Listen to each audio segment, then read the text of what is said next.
Loobin naman ng Diyos. This is our first of 468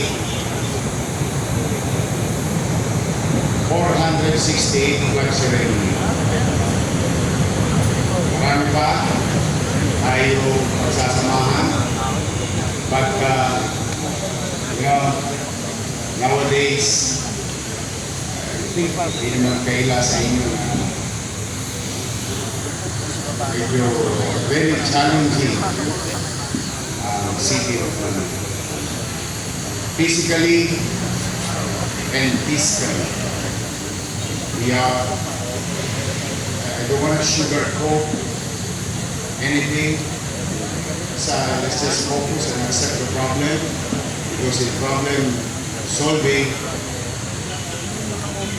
acceptance is the key.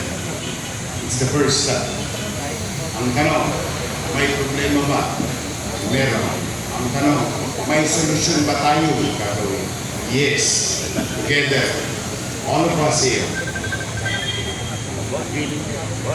may halaga ang bawat isa sa inyo. Saan mang ahensya, bureau, hindi kayo nailagay dyan nang wala lang. Kayo'y kinilala, kinuha ng pamahalang lungsod upang maging bahagi ng pamahalang. Guys, dito pa rin tayo sa ating channel na Kalugar na TV Vlog. At kasalukuyang nagsasalita si Yorme Isko Moreno Dumagoso. Dito pa rin tayo guys, yung location natin itong Liwasang Bonifacio dito sa Manila. Do some extra steps. We really need to catch up. To zero tayo. But, you know, there is one good thing about this situation. Ito ang kanyang first Monday flag racing guys.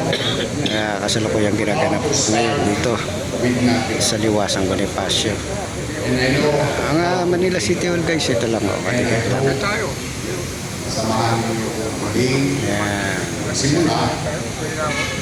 Ayan guys, kakadikit lang yan guys, yung Manila City Hall. Ang UDM guys, dun sa kabila. Sa lungsod. Ito yung Liwasang Bonifacio. At panatag na Manila. Wala ko bang hiling sa inyo? Hindi balikan mo lang. Now, in return, let this be put it on record. Binabalik ko yung dating polisiya ko. Isinimulan ko na dati. Kaya lamang binago-bago dahil mas lamang ang malapit sa kusina sa mga nagdaang panahon. Now, to all of you here listening, and please send this to our fellow workers. Mag-apply kayo ng promotion based on merit ang promotion natin muli sa lungsod ng Maynila. Marami sa inyo dyan, alam ko, natapakan ang paa ninyo. Minsan nga nagugulat kayo, bigla na lang pumasok sa opisina. Yung bagong appointment, mas mataas pa kaysa sa iyo. Wagin mo daw sabi. Opo, alam naman natin yun. Sabi ko nga sa inyo, in problem solving, accept the problem, then we introduce solution. Ngayong araw, saksi ang Diyos, 98% ng na-promote na permanent. Kasalukuyang guys, nagsasalita pa rin si ating Yorme Isko Moreno Dumagoso sa kanyang pag-speech dito sa Liwasang Bonifacio. Ang kanyang first flag racing ceremony.